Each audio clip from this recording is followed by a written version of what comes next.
Muito bem, após compreender as três concepções de linguagem, talvez você já tenha percebido que sim, a língua ela é relação, ela existe para servir de instrumento da nossa relação social, a nossa interação, seja com nós mesmos ou seja com as outras pessoas.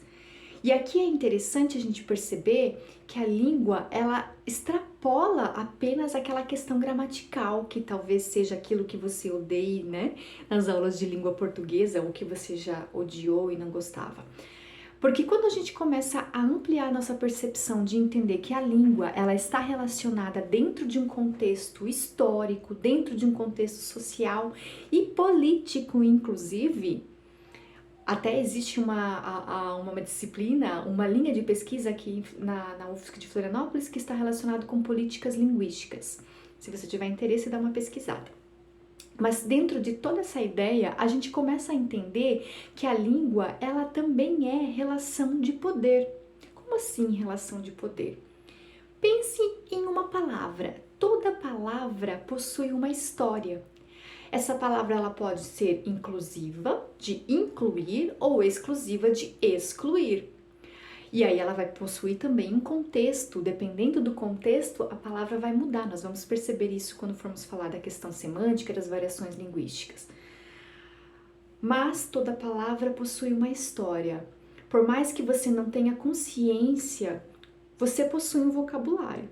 Esse vocabulário que você foi adquirindo ao longo da sua vida, eu não sei quantos anos você tem, mas ao longo da sua vida você esteve envolvido em vários contextos de relacionamento social.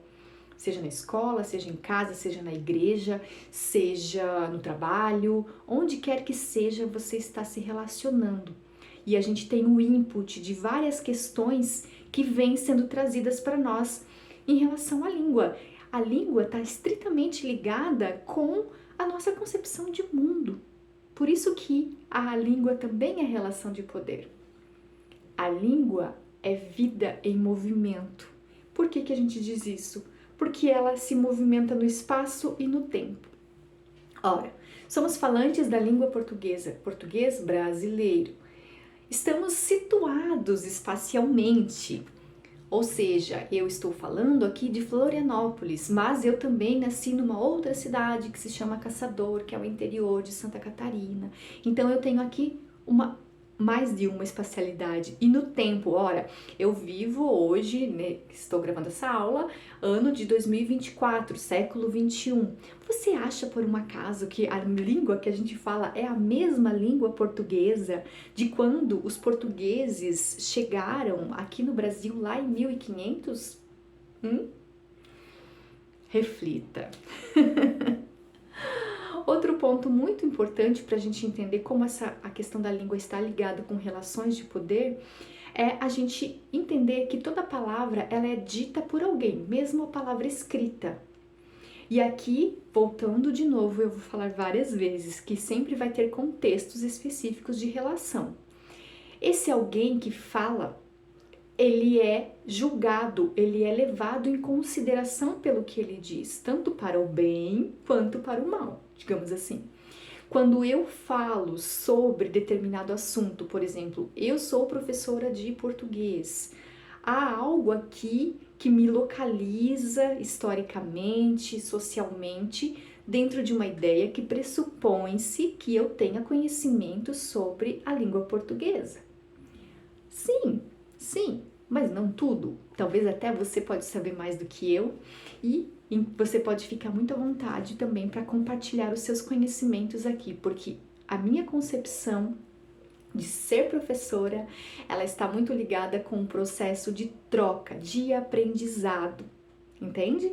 Então não se sinta intimidado para querer fazer perguntas ou para querer trazer contribuições em relação a esses aprendizados que estou trazendo aqui, porque tudo que estou falando tem a ver sim com o meu lugar de conhecimento, de tudo aquilo que eu trouxe e dentro do possível, daquilo que eu posso trazer para vocês aqui. Mas certamente quando você me ouve, você também está mobilizando os seus próprios conhecimentos. Então fique bem à vontade, ok?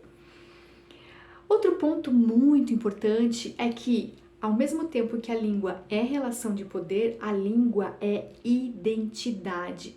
E quando a gente fala em identidade, é sempre importante, eu gosto de trazer a ideia de pluralidade, né? Porque quando formos falar de variações linguísticas, você vai entender um pouquinho mais. Mas quando eu vejo que a língua é a minha identidade, eu posso afirmar, eu falo assim mesmo, eu estou me colocando. Esse é o meu modo de falar. Percebe? Percebe como também tudo isso aqui tem a ver com autoconhecimento, que é uma das bases do meu método Estudar com Emoção? Ou então para o lado negativo, o meu modo de falar é errado e aí eu posso trazer aqui emoções negativas de que eu tenho uma baixa autoestima em relação aos estudos, eu me considero uma pessoa não inteligente e N outras questões e desdobramentos que podem acontecer. Mas o fato é, a sua língua é a sua identidade. Ela faz parte da sua. Você tem uma identidade linguística.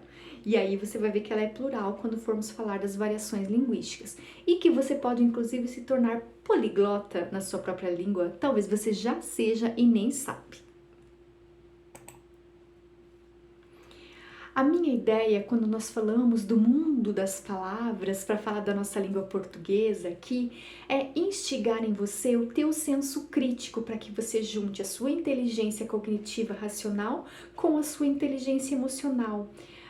Muito mais do que ficar decorando regras, decorar por decorar, não significa que às vezes decorar regra não seja interessante, dependendo do teu contexto, pode ser muito interessante.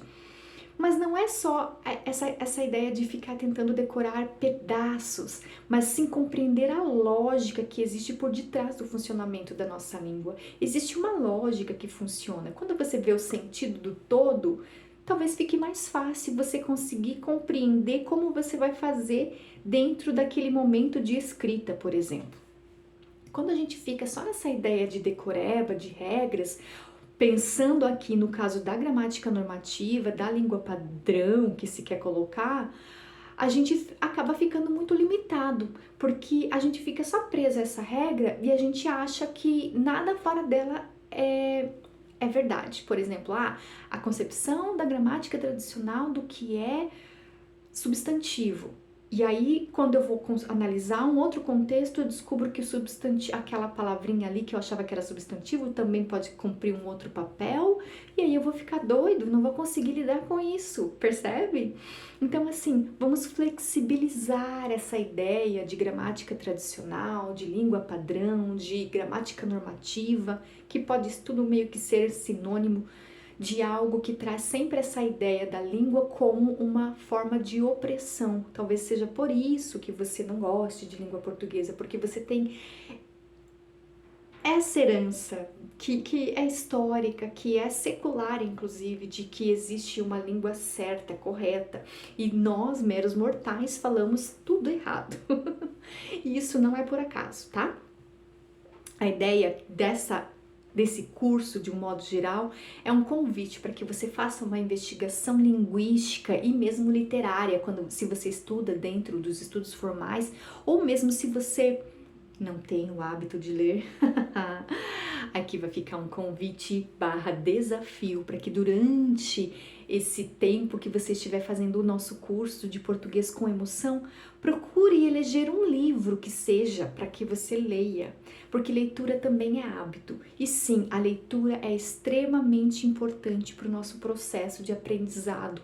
Lembra quando eu falei que eu mencionei o professor Banho, que ele disse que a escrita ela é prática, é memorização e é interação, input, aquilo que nos entra, seja pela escrita, seja pela fala?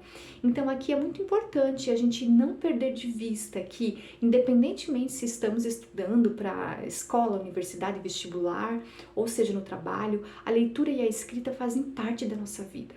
Faz parte da nossa identidade, faz parte do nosso processo de interação social. Então, quanto mais eu conseguir trabalhar isso, mais eu vou ampliar a minha interpretação. A minha interpretação textual, ela está muito ligada com o meu conhecimento de mundo. Como dizia o professor Paulo Freire, a leitura de mundo precede a leitura da palavra, porque o professor Paulo Freire, que é o patrono da nossa educação brasileira, tinha ensinamentos fantásticos nesse sentido. Ele criou toda uma metodologia de alfabetização de adultos que mostra de fato que não é só a decoreba de regras que faz com que as pessoas aprendam. A gente sabe, a gente tem algum nível de conhecimento. Como eu disse, todos nós temos uma gramática internalizada. A questão é compreender esses detalhes. A fala é uma coisa, a escrita é outra. É óbvio que elas estão interligadas, mas dependendo do contexto, elas são completamente diferentes. Então, comece a tirar essa ideia de que eu falo errado, eu escrevo errado. Isso é a herança dessa língua opressora que nós temos, que precisamos desconstruir. Já estamos no século XXI. Isso é lá da época dos gregos, os gregos que começaram com essa história. E aí os romanos, né, nossa língua portuguesa vem do latim, e aí tinha muito essa questão. Quem não falasse o latim clássico era considerado, como hoje a gente tem o preconceito linguístico, que eu vou falar também mais adiante, simplesmente quem falava errado. Então perceba que assim, essa questão da linguagem, ela está muito ligada com a questão humana, com o ego do ser humano. Às vezes eu quero dominar uma regra específica da gramática para dizer que eu sei mais do que você. E isso nada mais é do que o quê? O meu ego querendo competir com o seu ego. Isso é humano, demasiadamente humano, mas podemos ampliar isso para um paradigma de cooperação, de que estamos aprendendo juntos, de que não precisamos competir o tempo todo. Eu falo melhor que você, eu escrevo melhor que você, percebe? O convite aqui é justamente para que a gente entre dentro desse âmbito de estamos juntos, estamos aprendendo juntos. Tem muitas coisas que você sabe que eu não sei, tem muitas coisas que eu sei que você não sabe, e dentro dessa troca a gente vai ganhar. É um projeto de ganha-ganha, não de ganha-perde, ok? Te espero na nossa próxima aula. Reflita enquanto isso sobre tudo isso que eu falei aqui.